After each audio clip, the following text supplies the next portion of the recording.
Good afternoon and a warm welcome from EMA's headquarters in Amsterdam. My name is Alessandro Faia. I'm a communications officer at EMA, and I will be your moderator for this LinkedIn live chat on strengthening clinical evidence in the EU. To talk about this topic, today I'm joined by two very knowledgeable experts. So first of all, to my right, María Lamas. Welcome, María. Thank you, Alessandro. Maria is the chair of the Heads of Medicines Agency's management group and also the executive director of the Spanish Agency of Medicines and Medical Devices. Sitting across from me is Peter Arlett. A warm welcome to Peter as well. Thank you. Peter is the head of the Data Analytics and Methods Task Force at EMA and is a familiar face if you've seen one of our previous LinkedIn Live sessions. So, as I said, today we will talk about clinical evidence. This is a topic that is very important, not only for regulators, but also for patients, for doctors, scientists, academic researchers, and developers. And this is because clinical evidence is one of the cornerstones of decisions that are taken about medicines. And today we'll talk about what the EU is doing, what are the initiatives currently ongoing, and what is the vision going forward to bring better clinical evidence and therefore translate it into better medicines and hopefully faster for patients. So I want to start with the first question to Maria. Recently, the European Medicines Agency's regulatory network has published its updated strategy with a vision to 2028. And a key focus is how to bring innovation into, bring innovation into medicines development and medicines regulation.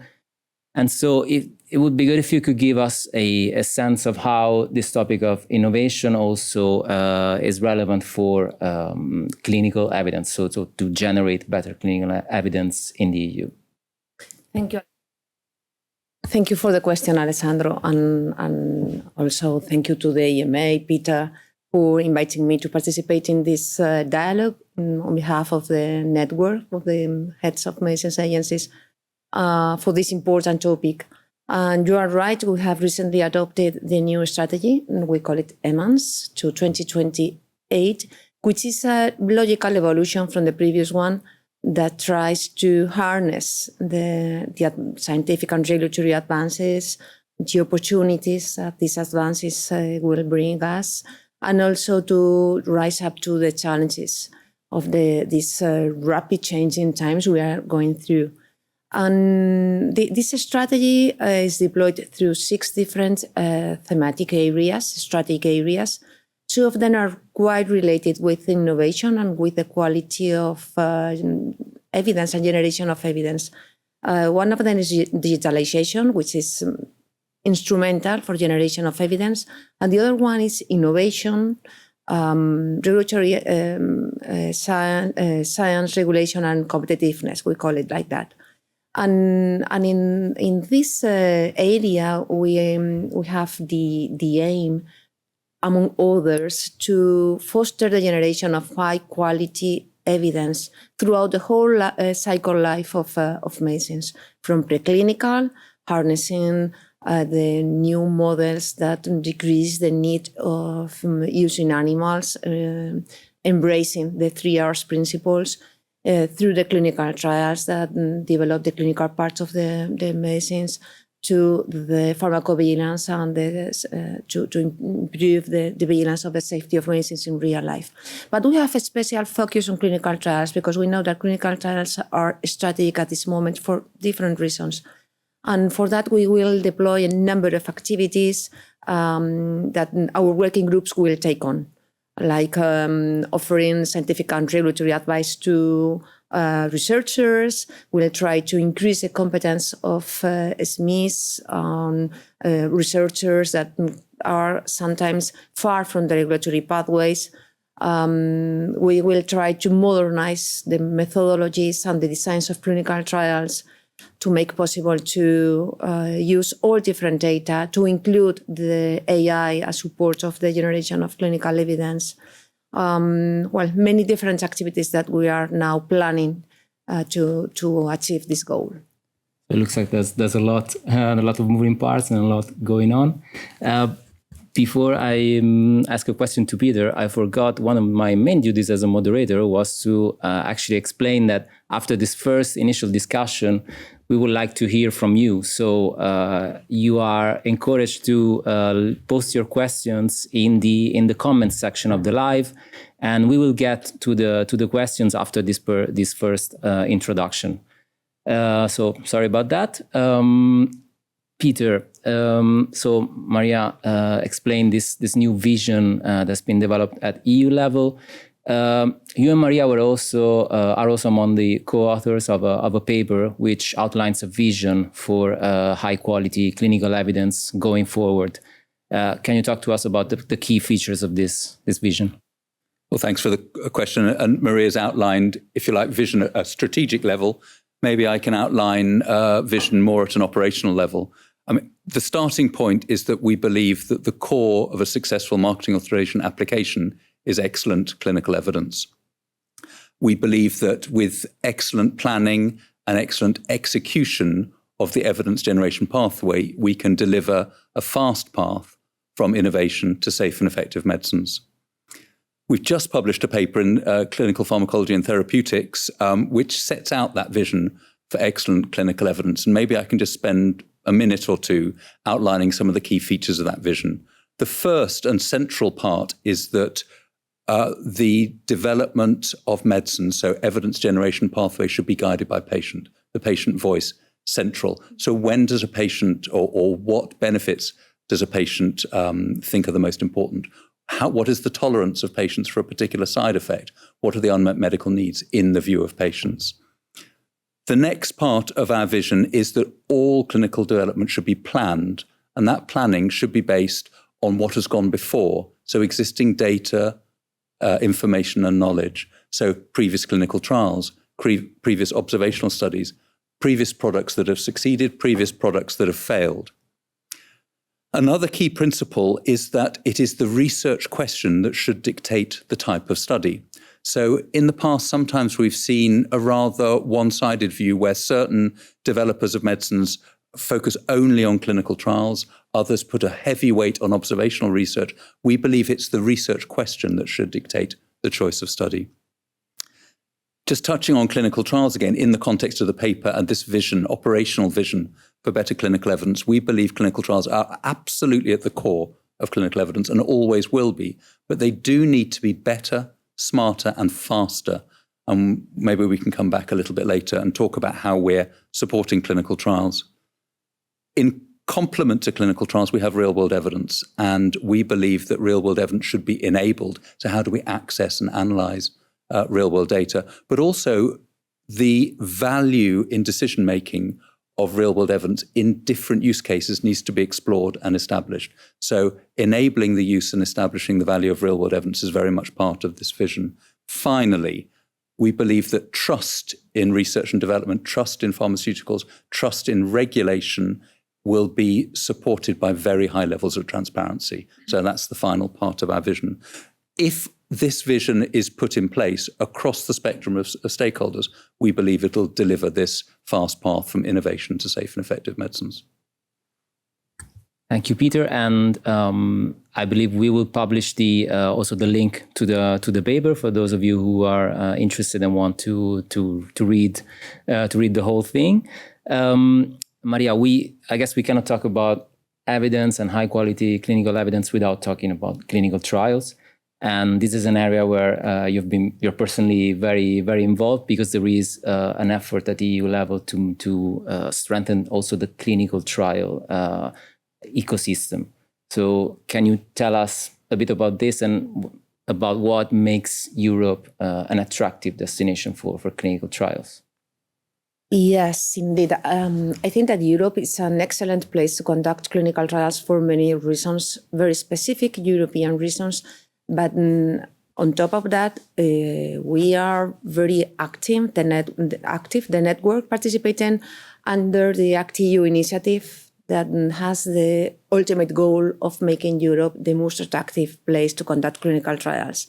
So we embrace that goal, and we know that we have important features that make us unique and make Europe an excellent place to conduct clinical trials. Let's begin by the excellent medical centers. Clinical research is integrated into the clinical practice. Any patient can receive a very high standard quality healthcare attention across Europe. Clinical trials are part of the healthcare. Teams in charge of clinical protocols are very well trained. So the integrity of data, the safety, the guarantees of the clinical trials in Europe is really high, excellent. This is quite reassuring for us, for regulators. And I think that what makes us unique is the universal coverage of healthcare. When clinical research is integrated into healthcare and we offer a universal coverage of healthcare, we are making possible that any patient in Europe can be included in a clinical trial, no matter where he or she comes from, no matter his or her economical possibilities. So this makes this place a very well-trained and qualified place to conduct clinical trials, and also to ensure the diversity of all the different populations that could be included in clinical trials. Thank you, Maria. Peter, if you could elaborate on, you mentioned real-world evidence, and I think maybe we could give very fast explanation of what real-world evidence is and what are the use cases that you envision for the, and because it is a tool and a topic that is also gaining traction and more attention. So thanks for the question. I think the first thing to say is that we see real-world evidence as a complement to clinical evidence from clinical trials. I go back to one of those principles that I outlined in terms of a vision for better clinical evidence, and that is that the research question should dictate the study type. Let me give you an example. I think in almost all cases, a clinical trial is the best way to demonstrate the efficacy of a new medicine.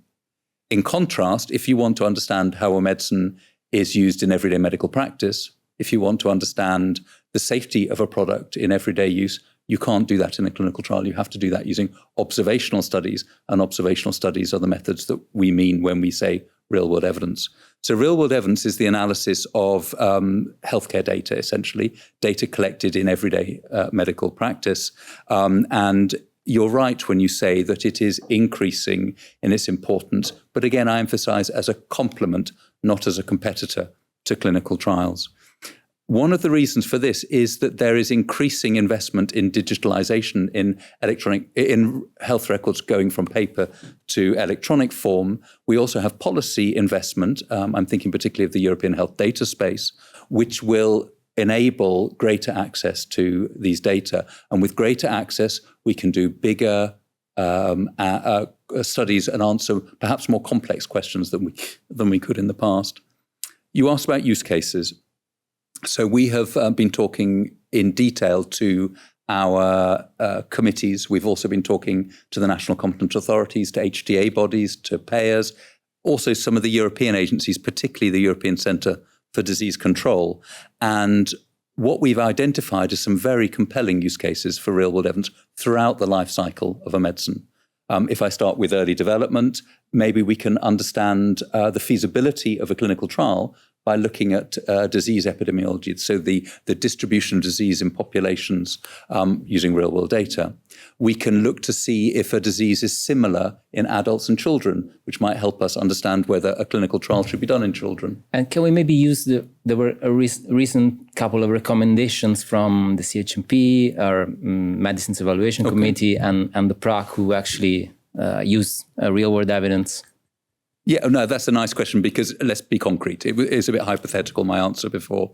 So a couple that have come out in the last couple of months through the committees. Let me start with a safety example, and that's the Pharmacovigilance Risk Assessment Committee, the PRAC, which is the safety committee here in the European Regulatory Network. There was a potential safety signal of an association between suicidal ideation and an antibiotic called doxycycline. Now, doxycycline is used to treat severe acne, and there's been a long interest in a possible association between severe acne and psychological disorders, including suicide risk. What the Darwin study did, so the study initiated by the European Medicines Regulatory Network, was to, in a very compelling way, with very large numbers of patients, that there was no causal association between the antibiotic use and the suicidal ideation. That, together with the totality of evidence, reassured PrAC that there was no link. And that's really important. Although it's a negative result, it's really important because it enables the continued use of this effective treatment for acne, which is a debilitating and serious disease. Maybe one other example, which is again about an antibiotic, in fact, but it's about the rational use of antibiotics and avoiding antimicrobial resistance. We've done quite a lot of work within the European Regulatory Network on understanding how antibiotics are prescribed and used across the member states. And those studies, again, real-world evidence studies, informed the CHMP review of an antibiotic called azithromycin, which had been very broadly used in different indications. And recently, its use has been restricted to those where the benefits will be greatest to reduce the chance of antimicrobial resistance occurring. So just two very recent and real examples where real-world evidence studies drove decisions on medicines in Europe. Thank you very much, Peter. And thank you very much, Maria. We have some questions that are coming in the chat. So the first question is from Brent Opmeer, and it's about secondary use of health and healthcare data. So I'll read his questions. He says, I know that EMA is about medicines, but I was wondering whether EMA also considers extending their focus/responsibilities or has ambitions towards strengthening evidence generation in the field of AI and other digital applications in healthcare. I don't know if you, Peter, you want to maybe... Yeah, the question was as you were reading it, the punchline wasn't what I was expecting the punchline to be about. Maybe I just I take hold of the last part, which was about artificial intelligence and digital data collection. There is a very intense piece of work going on within the European Regulatory Network to seize the opportunity brought by artificial intelligence. I think we were the first regulatory region in the world to publish a multi-year work plan on artificial intelligence, which we did about a year ago, which foresees supporting development of medicines, so guidance for industry, scientific advice to industry, where industry seeks to use AI in drug development. We have a big train of work on change management, training up our staff to use AI safely and effectively in day-to-day medicines regulation. And also we're developing through experimentation tools to support our work. For example, we have in everyday practice already a knowledge mining tool which allows the assessors in the member states working for the licensing committee to see the previous opinions, the previous advice given on the development of medicines, and that's driven by AI technology, large language models. So there's a big piece of work. We see it as an opportunity, but it's an opportunity that needs to be handled carefully so that we're actively managing the potential risks that AI can bring.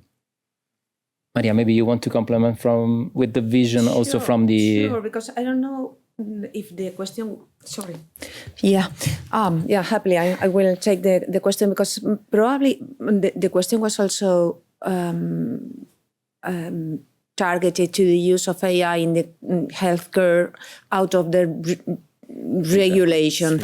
And in that case, the thing is that every software based on AI aimed to diagnose, to recommend a medical decision, to guide a prescription is considered a medical device according to the European regulations on medical devices.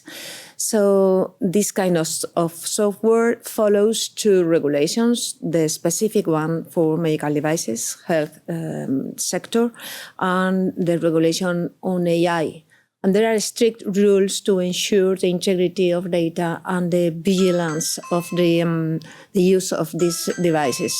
In this sense, most countries, most states are developing their own national regulations to develop the European one. The aim is to ease the uptake of AI tools while ensuring the protection of patients and the protection of personal data. Thank you, Maria. And I think this, we have another question from Pamela Dobe, and she's a Director of Research and Development. What are the specific opportunities and potential challenges that can be brought about with the European health data space that we touched upon before? What should be the European Commission be mindful of when implementing EHDS to ensure that it's an enabler rather than a challenge to support clinical evidence 2030? Peter, I'll start with you on this one. So, great question. Obviously, a lot of excitement about the European health data space. Just firstly, to state that EMA and the Medicines Regulatory Network have been supportive of the proposal from the start. We see great opportunity. In line with the previous answers I gave on the potential of real-world evidence to inform better decision-making and therefore to facilitate getting medicines to patients faster, the European health data space can be seen as an enabler or even an accelerator of that, because it will act as a catalyst for digitalization of health records, for making health records accessible. And in time, it's a few years away yet, but there will be an obligation for public sector bodies to be making those health data available for regulation and for research. The second part of the question was the how. Clearly, this is a complex area, and we need to ensure that the voice of those that hold data and the voice of those that analyze data is heard in the planning for the detailed requirements, for the putting in place infrastructure and so on. But I think as long as we're listening to people at the coalface, if you like, I think there's every chance of this really being a game changer in terms of the ability to analyze healthcare data. Maria, if you have any thoughts on this? Just to complement what Peter said, I think that we have a flagship of the European health data space, which is Darwin. Darwin EU is the first attempt to use the European health records for secondary use, and that's a reality right now among us, among regulators. So, in fact, it's quite strange that you haven't mentioned Darwin EU so far. It's your song, Peter. Can I use that as a hook then, Alessandro? Because clearly the European health data space is setting up rules and obligations in terms of accessing health care data. Darwin EU, and I'll explain in 2 sentences what that is in a second, has been seen as a kind of pilot almost, as a kind of pathfinder is probably a better way of explaining it, to how we might do European level studies across different data sets, following a model that's not so dissimilar from the European health data space. So what is Darwin EU? It is a network of data partners across Europe. We have 30 data partners at the moment and potential access to 180 million European patients' data. When I say access, data stays local, there's no transfer of data, and analyses of the data are done by the local data holders. So from a data protection point of view, it's completely assured. What this means is that we can do fast studies, we can answer questions that we couldn't previously answer based on the size of the data set. And just to give you an indication of the scale of work we're doing, we intend to initiate approximately 100 real-world evidence studies using Darwin EU this year. So as a pathfinder for the European health data space, I think we're demonstrating that you can do excellent research at scale in the interests of public health. Okay, let's go to the following question from Bartian Schumann. He says, well, it's more a statement than a question, but I think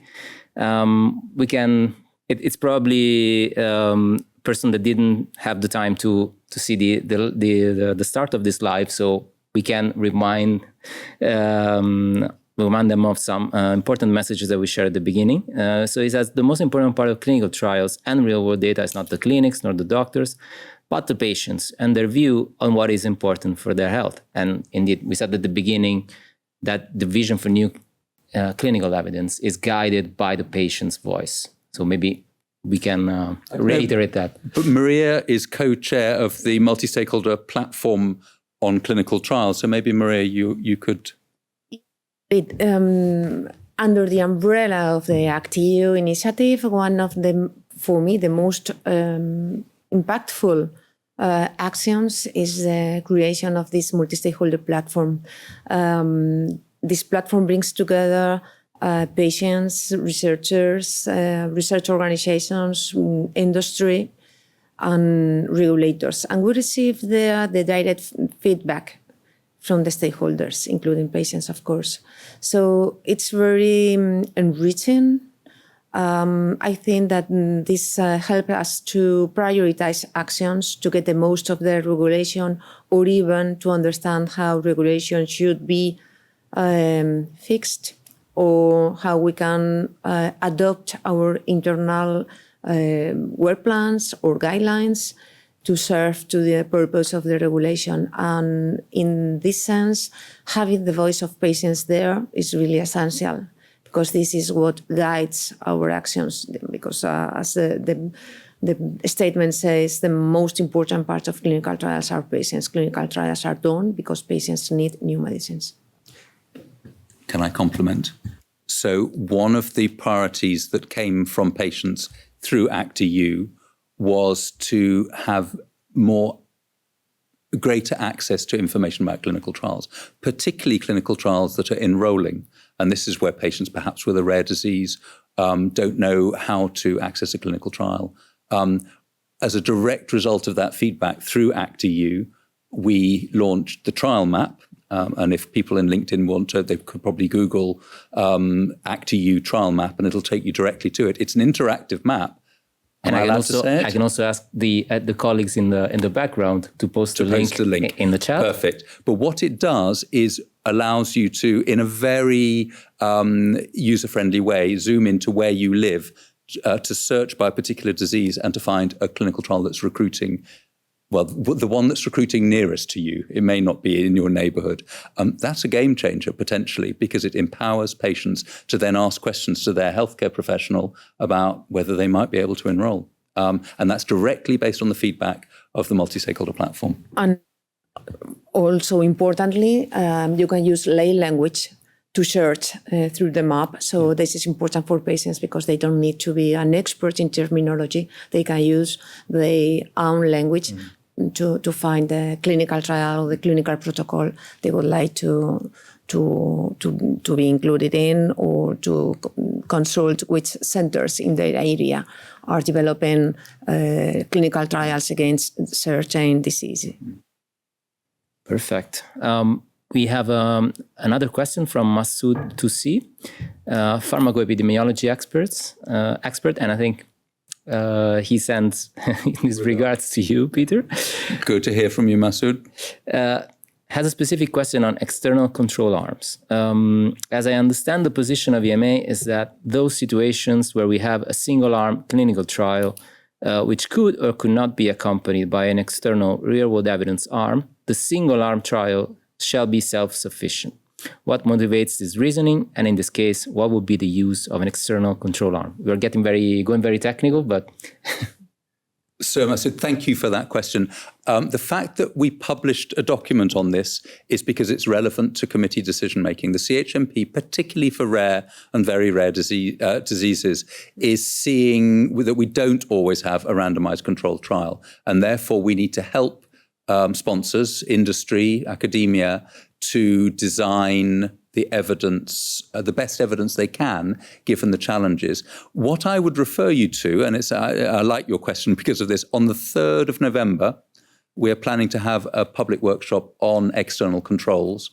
And I would encourage all those viewing on LinkedIn. It's a really hot topic. 3rd of November, watch this space. Announcements will come out and you can enroll, follow, or even take part actively. Thank you. So we have another question, and we come back to Darwin and to the EHDS from Dr. Nasiruddin. Since by 2025, Darwin EU will have more than 100 partners in 27 EU countries, and the EHDS is expected to standardize secondary use of health data across borders. How is the EMA preparing to assess and standardize methods for producing regulatory-level real-world evidence from data generated in decentralized clinical trials, digital therapeutics, and patients' health devices and apps, since their data granularity and compatibility may differ? Oof, that's a big, broad question. Maybe I can address it best by encouraging those listening to look at the work plan of the Network Data Steering Group and also look at the work plan of the CHMP's Methodology Working Party, both of which are published on the website. I have the privilege of co-chairing the Network Data Steering Group with Carl Broisch, president of BFARM, and there we are bringing data type by data type and study method by study method state-of-the-art reviews looking for opportunities and gaps. And there's a series of these going to take place over the next 18 months to 2 years. So we'll be looking at pharmacogenomics data, we'll be looking at data collected remotely through mobile apps, social media data, et cetera, and the question will be, working very closely with the Methodology Working Party, is there a need for guidance for industry? Do we need to do further research, etc.? And I see no further questions in the chat for the moment. Maybe I would like to ask both of you to talk a little bit about ACT-EU, which we touched upon, and also the transition to CTIS with the new clinical trials regulation. So maybe we can give an update on where we are at the moment and what are the plans for the future. Okay. Yeah, ACT-EU is an initiative led by EMA, European Commission, and the network HMA. And the ultimate goal is to make this place attractive for conducting clinical trials for the sake of patients and healthcare systems. I think that all can agree that clinical trials is an opportunity for some patients to achieve, to get, to have the medicines when they don't have alternatives, for example. It's also an opportunity for healthcare sector because healthcare professionals get training and they work. It's a hands-on practice with new therapeutics. It's an opportunity for the whole sector, for the industry, for the competitiveness, for stimulating an economy based on knowledge in EU. So we take very seriously to make to prepare the conditions for conducting clinical trials in the EU. One of them, this is the ultimate purpose, but probably what provoked the creation of this initiative was the implementation of the clinical trial regulation and some difficulties that we had to face. For example, some difficulties with the cities. The good news about this is that we have identified how to smooth the assessment. We have learned to work collaboratively among the different assessors between different NCAs. What we have seen is that the number of multinational clinical trials has increased compared to national clinical trials after implementation of the CTR and cities. And cities, the portal, could be some challenges at the beginning, but I think that this is a great opportunity because it's the way to have a single submission to make possible to have a single assessment, coordinated assessment across Europe, and also to generate the data and the map that Peter was mentioning before. There is a publicly searchable webpage where you can try to find clinical trials, and this fuels the interactive map. So I think we have done very good progress. I know that from stakeholders, there are still some suggestions, if we may say that, or even sometimes complaints. But I think that ACT-EU is being very active to overcome the difficulties, to smooth the implementation of the clinical trials regulations, and to speed up the way we adopt new methodologies, new designs, the conduct of clinical trials in general. Can I compliment Alessandro? I mean, Maria, you co-chair the multi-stakeholder platform, and I think that is the secret of success in many ways, because what we're doing now with the implementation of the clinical trials regulation is we're hearing firsthand from stakeholders across the spectrum of stakeholders, patients, healthcare professionals, academic sponsors, pharmaceutical companies, as to what the challenges, what the blocks might be. Also, they can share experience in terms of success factors. We didn't have that before, and I do believe that the multi-stakeholder platform is the secret to success. Just to give an idea of the scale of what we're talking about here, there are just over 200 clinical trials authorized every month in the European Union, many of them multinational. Since the clinical trials regulation and its IT system, CTIS, was launched in 2022, we've had over 11,000 clinical trials submitted, over 9,000 clinical trials approved in the European Union. These are big numbers. Now, people are often comparing the situation in the European Union to other regions in the world, and I think that's healthy, because we can benchmark. What we are seeing is, and what we're supporting and trying to encourage, is better, smarter and faster clinical trials, and perhaps more clinical trials as well. But essentially, we want the clinical trials that are done to be generating excellent clinical evidence to support decision-making. Right, so quality over quantity. Another question from Nabil Hayek, and it's again about data. How to ensure that collected data from different countries are similar, standardized, to be meaningful later on when the research question is being asked by the researchers, regulators.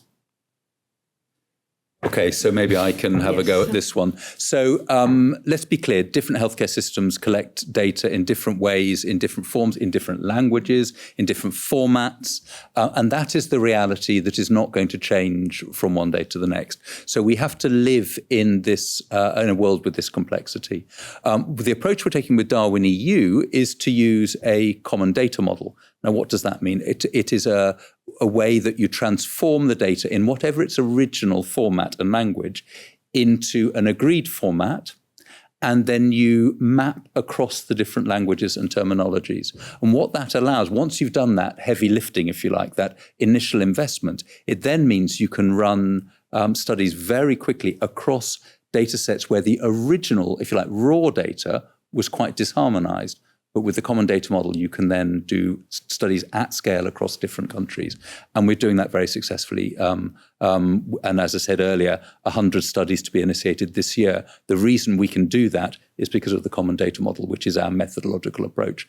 Maybe just one other comment. I hear from the experts that artificial intelligence will be a game changer in terms of data quality and data transformation going forward. So it may well be that we'll be able to accelerate even further in this area by applying artificial intelligence. At the moment, that's experimental, but in time, I believe it may become more standard. Thank you. Even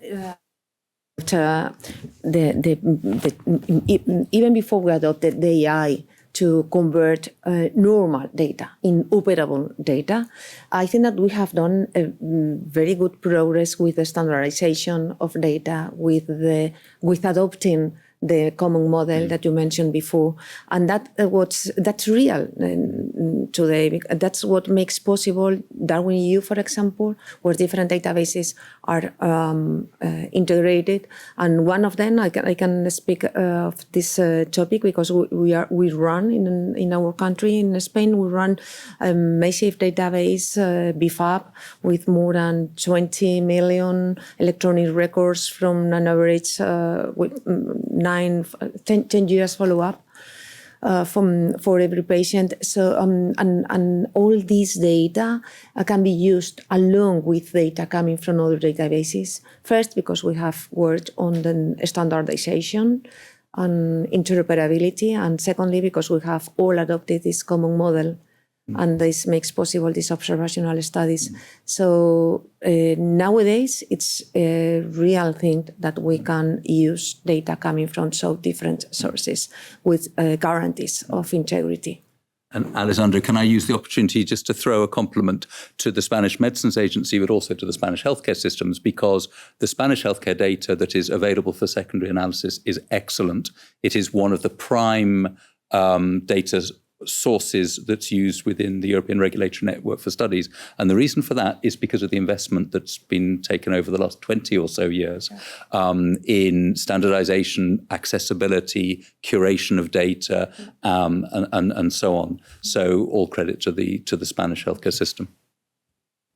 On that note, I think I can thank both of you for being so gracious and for responding to all these questions and for sharing your knowledge with us and with the viewers. We're going to wrap up now. This live will still be available on EMA's LinkedIn account, so you can rewatch it, or you can even share it if you think this could be interesting for your followers.